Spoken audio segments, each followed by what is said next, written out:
Cellou depuis les États-Unis s'exprime encore là-dessus. Oui, c'est Loudalin justement qui apparemment a à cœur de se blanchir, en tout cas de montrer qu'il n'a rien à voir, comme le clament son parti et ses avocats, qu'il n'a rien à voir dans, en tout cas en termes d'infraction pénale dans le cadre de la vente de Erguiné du côté des États-Unis. Il a par exemple rappelé que c'est sur recommandation du Fonds monétaire international, alors que lui-même n'était que simple directeur à la Banque centrale de la République de Guinée. Donc c'est sur recommandation du Fonds monétaire que Air Guinée devait être privatisé parce que les charges que Air Guinée représentait pour l'État étaient finalement insupportables. Il parle par exemple de 500 travailleurs dont qu'il fallait prendre en charge. Il parle aussi de plusieurs agences de Air Guinée du côté de Dakar, de Bissau, de Banjul, d'Abidjan, d'Accra, de Lomé, de Kinshasa, de Freetown, qui fallait donc prendre en charge. Et tout cela apparemment obérait le budget de l'État. Tout cela revenait très cher à l'État. Et plus loin, concernant lui, son implication éventuelle, il dit par exemple, et je vais lire ça en vrac, le général Lansana Conté a pris un décret pour autoriser la liquidation de Air Guinée. Il a décidé que l'avion sera vendu à El Hadj Mamadou Sylla. À l'époque, El Hadj Mamadou Sylla et moi, on ne s'entendait pas du tout.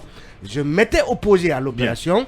Le ministère des Finances, chargé de la privatisation, a réalisé toutes les opérations sans aucune participation d'un cadre du ministère des Transports dont il était le patron en tant que ministre des Transports. Donc il dit, ils ont liquidé l'entreprise, évalué les actifs, déterminé les prix, négocié avec El Hadj Mamadou Sylla sans qu'aucun cadre du ministère des Transports ne soit présent.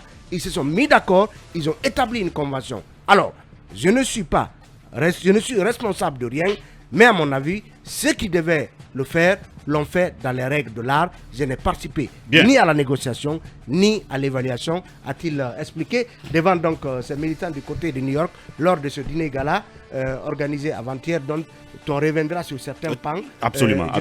Dans la deuxième partie. Après la pause tout à l'heure. Lorsque notamment, pour beaucoup, il a taclé ou répondu à Ousmane Gawal, à qui on attribue un audio faisant état d'une éventuelle élimination de Cellou Dalein de la présidentielle via la Cour constitutionnelle. Que Babé me le permette, de passage, il faut quand même féliciter pour sa, si vous voulez, sa solidarité, son humanisme, la direction communale de l'éducation de Kaloum qui remercie donc Monsieur Sifo Camara pour un don de 2 cartons, soit 2000 pièces de stylo offerts donc à tous les candidats de la commune de Kaloum. C'est un geste à saluer pour ces candidats justement qui sont en examen actuellement.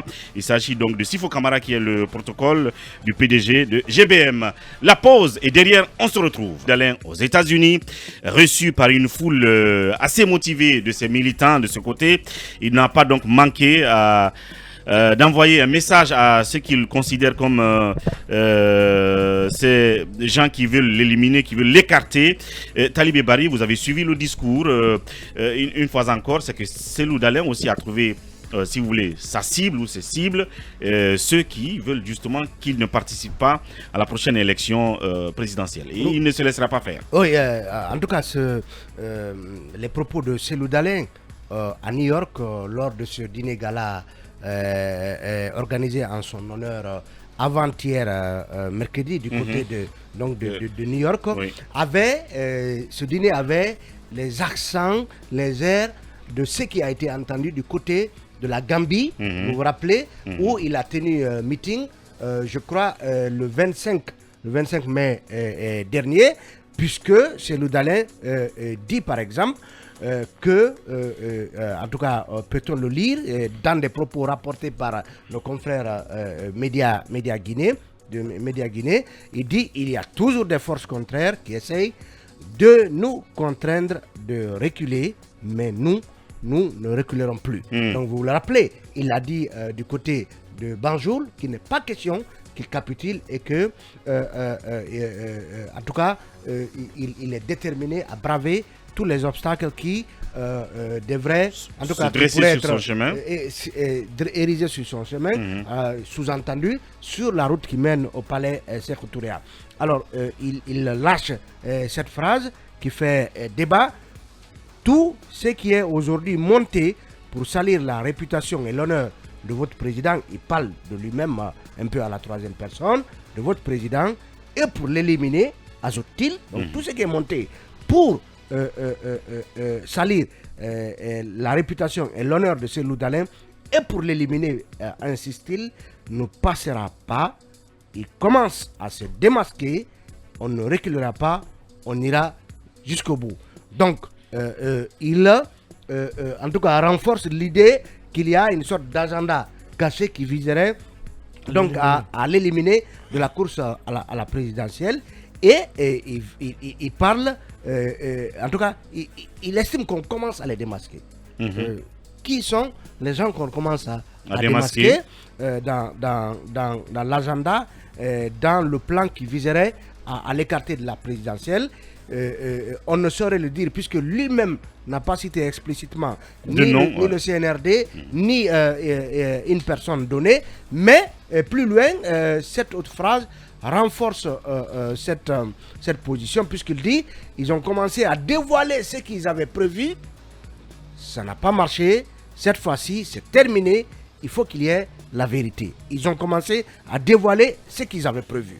Alors, certains ont voulu contextualiser ces propos puisqu'ils interviennent au lendemain de cet audio, par exemple, attribué à Ousmane Gawal, où on entend en tout cas une voix fort assimilable à celle d'Ousmane Gawal qui envisage l'élimination de Cellou Dalein de la future présidentielle puisque l'outil, en tout cas, qui pourrait être mis à contribution pour parvenir à cette élimination, de façon légale, dans cet audio, c'est la Cour constitutionnelle. Donc, vous le voyez, Cellou Dalein fait bon commerce, justement, de ce plan qu'il a dénoncé depuis des assemblées générales ici au siège du RPG, puisque, vous le savez, il a été le premier à éventer l'idée selon laquelle on voudrait écarter de la course à la présidentielle des vieux leaders politiques, puisque c'est le terme qu'ils ont utilisé. Et ensuite, Sidia a martelé sur le même scénario, comme pour dire que aujourd'hui, il serait dans le collimateur de ceux qui voudraient l'empêcher d'être candidat à l'élection présidentielle. Donc, cela n'est pas bien évidemment de nature à plaire, parce que pour beaucoup, l'audio prêté à Ousmane Gawal serait, disons, compromettant et même donc gênant pour la junte elle-même. D'autant que ici, on y verrait une sorte de stratagème, d'agenda de la junte suffisamment bien huilé qui viserait à l'écarter. Et pour beaucoup, l'affaire Erguiné, qui concerne Cellou Dalein et qui lui a valu une convocation finalement annulée au profit d'une nouvelle convocation qu'on nous annonce, que cette affaire Erguiné devait donc servir à éventuellement plomber, en tout cas judiciairement, Cellou Dalein et par la suite en arriver à cette élimination de la course à l'élection présidentielle. Moi, je pense que ça veut dire que Cellou Dalein vient, en tout cas, détient ainsi un important fonds de commerce auprès de ses militants. À son tour auprès de ses militants, puisque on nous apprend que beaucoup d'autres audios pourraient être diffusés à l'idée donc d'asseoir une opinion forte selon laquelle, en tout cas, la junte, à qui on prête un agenda caché, à qui on prête même l'idée d'avoir sous le coude un candidat non déclaré, et donc ces déclarations, ce sujet permet à Cellou Dalein de se présenter à nouveau comme quelqu'un qu'on veut empêcher d'arriver à ses couturiers. Bien. Mohamed Kaba, donc chaque jour donne un élément de langage désormais à Cellou Dalein Diallo, si vous voulez, de remotiver, de remobiliser sa base autour d'un agenda d'élimination à son encontre. En plus de la CRIEF, voilà, même s'il n'a pas fait allusion à ça, au fameux audio visant à l'éliminer désormais de la course, et il se tient prêt, on va le dire. rien ne prouve jusqu'à preuve du contraire qu'il y a une campagne d'élimination d'un candidat pour la course à la présidentielle. Ça, c'est le factuel. Rien. À tes yeux. Oui, rien. C'est un audio attribué à un ancien militant de l'UFDG qui est en ce moment ministre de la transition. Et on nous apprend qu'un autre audio de 44 secondes encore, 44 minutes encore, est en cours. Oui, bien 44 sûr. minutes. 44 minutes. Est en cours de quoi? Oui. De préparation. De préparation. Apparemment, cet audio aussi va écorcher l'image de ce ministre. Donc ça, c'est un fait. Moi, je pense que M. Cyril Dalein Diallo ne doit plus faire la politique de la chaise vide. La politique de la chaise vide ne rapporte pas. Qu'il vienne en Guinée, qu'il suive son destin, qu'il affronte son destin. Parce que la CRIEF et tant d'autres, ce sont les aléas de la vie qu'il faut savoir surmonter. C'est un homme politique, il a une forte personnalité aujourd'hui, il a sa base, qu'il vienne aujourd'hui, que sa base qui le soutienne, qu'il reste auprès de cette base pour mener le combat. Tu es d'accord quand même que chaque jour, il découvre des éléments qui renforcent sa conviction qu'il est dans un collimateur, qu'il est l'objet d'un agenda d'élimination. Je ne crois pas foncièrement qu'il soit dans un collimateur. Non. Sinon, la gente a tous les moyens aujourd'hui, si elle veut dissuader ses acteurs politiques de le faire. Mais moi, je n'ai vu nullement cette intention.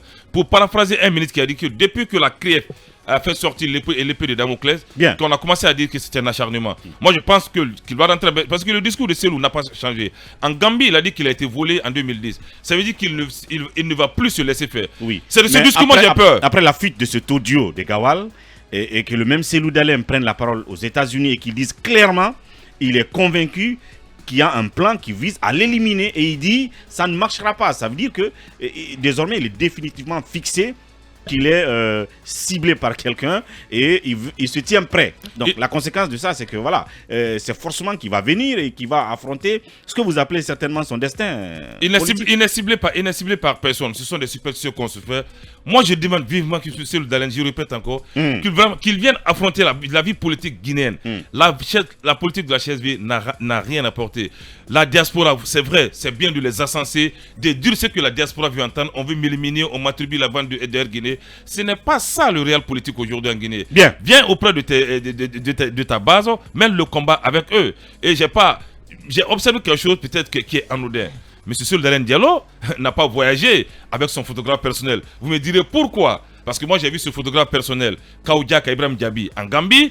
Il a fait le déplacement à Dakar. C'est une équipe aujourd'hui qui est constituée autour de M. Cyril Dalein Diallo. Oui.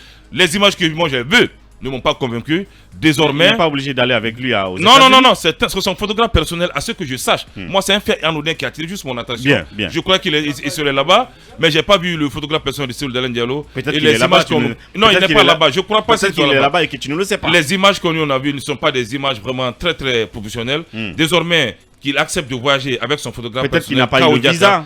Bon, on ne sait pas trop. Moi, je dis que c'est un fait anodin, mais que nos politiques désormais cessent de s'alarmer au riz. Qu'on mène tous le combat en Guinée, mais c'est aussi simple que cela. C'est ce qu'on a reproché à Alpha Condé. Donc, on dit que la politique ne se fait pas à l'étranger. Mais apparemment, c'est le Dalein en train de suivre le même pas que M. Alpha Condé. Oui, Diarra Guirassy.